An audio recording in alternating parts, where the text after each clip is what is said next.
The year is 1919.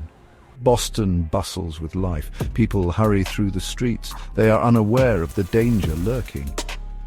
A giant tank casts a long shadow. It holds millions of gallons of molasses. A sweet, sticky doom awaits. The air is thick with the smell of molasses. It comes from the Purity Distilling Company. The tank is a towering presence. It holds the city's sweetness. But it also holds a deadly secret. The day is unseasonably warm. The sun beats down on the city. The metal tank groans. It strains under the heat. Inside, the molasses is fermenting. Pressure builds. Disaster is imminent. A low rumble echoes through the streets. People pause, confused, then a deafening roar. The ground trembles, the air fills with a blinding spray. A wave of molasses erupts from the tank. The wave is unstoppable. It surges through the streets. Buildings crumble like paper. People scream and run, but there is nowhere to hide. The molasses is everywhere. The sweet smell turns sickly. It mixes with the sounds of chaos. People are swept off their feet. They are tossed against buildings. The sticky wave shows no mercy. The molasses, thick and heavy, becomes a weapon. The fermentation had produced gases. These gases increased the pressure inside the tank. The warm weather weakened the tank's structure. The tank was poorly constructed. Its steel plates were too thin. It had been hastily built to meet the wartime demand for industrial alcohol. The company had ignored warning signs. They had prioritized profit over safety. The result was a disaster waiting to happen. The pressure became too great. The tank burst. Millions of gallons of molasses were unleashed. It was a potent mix of negligence and physics. People struggle against the sticky tide. They're trapped. Children cry for their mothers. The molasses pulls them down. Horses rear in terror. Their hooves slip in the goo. They fall, thrashing. Wagons overturn. The air fills with a chorus of screams and whinnies. The wave recedes. It leaves behind a trail of destruction. Buildings are reduced to rubble. People lie injured, covered in molasses. The city's in shock.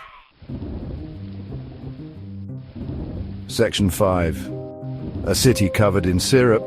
The aftermath is a scene of chaos. Rescuers struggle to reach the victims. The molasses is thick and deep, and it hampers their efforts. Every surface is coated in the sticky mess. The smell of molasses permeates the air. It is a sickening reminder of the disaster. The city is paralyzed. The cleanup seems impossible. Hospitals overflow with the injured. Doctors and nurses work tirelessly. Broken bones, cuts, and respiratory problems. The molasses has taken its toll. The days that followed were grim. The death toll mounted. 21 people lost their lives. Over 150 were injured. The city mourned its dead. The cleanup was a monumental task. It took weeks to remove the molasses. The harbor ran brown. The scent of molasses lingered for months. The disaster made headlines across the country. People were shocked by the strange tragedy. The city of Boston faced a long road to recovery. Lawsuits were filed against the Purity Distilling Company. The company blamed anarchists. They claimed the tank had been bombed, but the evidence pointed to negligence. The trial lasted for years. Expert witnesses testified. The science of the disaster was laid bare. The company was found liable. The victims and their families received compensation, but no amount of money could erase the tragedy. The Great Molasses Flood left a scar on Boston.